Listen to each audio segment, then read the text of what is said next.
माता लक्ष्मी ने बताया है कि तुलसी में कौन सा जल नहीं चढ़ाना चाहिए। भारतीय संस्कृति में तुलसी को अत्यंत पवित्र माना गया है। यह न केवल धार्मिक दृष्टिकोण से महत्वपूर्ण है, बल्कि आयुर्वेद और पर्यावरण के लिहाज से भी इसका अत्यधिक महत्व है। विशेष रूप से हिंदू धर्म में तुलसी का पूजन एक विशेष धार्मिक अनुष्ठान माना जाता है। देवी तुलसी को लक्ष्मी का रूप माना गया है और भगवान विष्णु की अति प्रिय हैं। इसलिए तुलसी का पूजन, जल अर्पण और देखभाल करने के विशेष नियम शास्त्रों में बताए गए हैं। तुलसी को जल चढ़ाने की परंपरा। तुलसी को प्रतिदिन प्रातःकाल स्नान के पश्चात जल चढ़ाया जाता है। माना जाता है कि इससे घर में सकारात्मक ऊर्जा का संचार होता है और परिवार के सदस्य रोगों से बचे रहते हैं। परंतु तुलसी को जल चढ़ाने में भी कुछ नियम हैं, जिनका उल्लंघन करने पर शुभ के स्थान पर अशुभ फल प्राप्त हो सकते हैं। अगर आप माता लक्ष्मी का आशीर्वाद पाना चाहते हो तो जय मां लक्ष्मी कमेंट कर दे।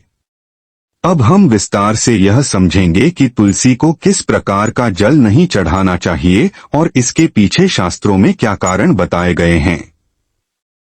एक, शास्त्रों के अनुसार कौन सा जल तुलसी को नहीं चढ़ाना चाहिए। एक गंदा या अशुद्ध जल। तुलसी को कभी भी गंदा या अशुद्ध जल नहीं चढ़ाना चाहिए। अशुद्ध जल से अभिप्राय है वह जल जो गंदे बर्तन में रखा गया हो, मलमूत्र के संपर्क में आया हो, घर के अपवित्र कोनों या नालियों का हो। कारण, शास्त्रों के अनुसार देवी तुलसी स्वयं पवित्रता की प्रतीक हैं। उन्हें चढ़ाया गया जल भी पवित्र और शुद्ध होना चाहिए।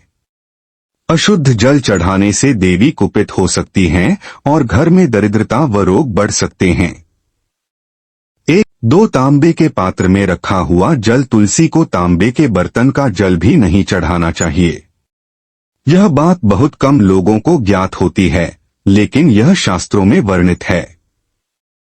कारण, तांबे के जल में विद्युत चुंबकीय गुण होते हैं और तुलसी की पत्तियों में विशेष प्रकार के कार्बनिक यौगिक एसेंशियल ऑयल्स पाए जाते हैं। दोनों के संयोग से पौधे पर नकारात्मक प्रभाव पड़ सकता है।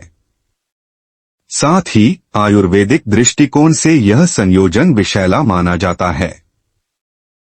3 सूर्यास्त के बाद जल। तुलसी को सूर्यास्त के बाद जल अर्पित करना वर्जित है।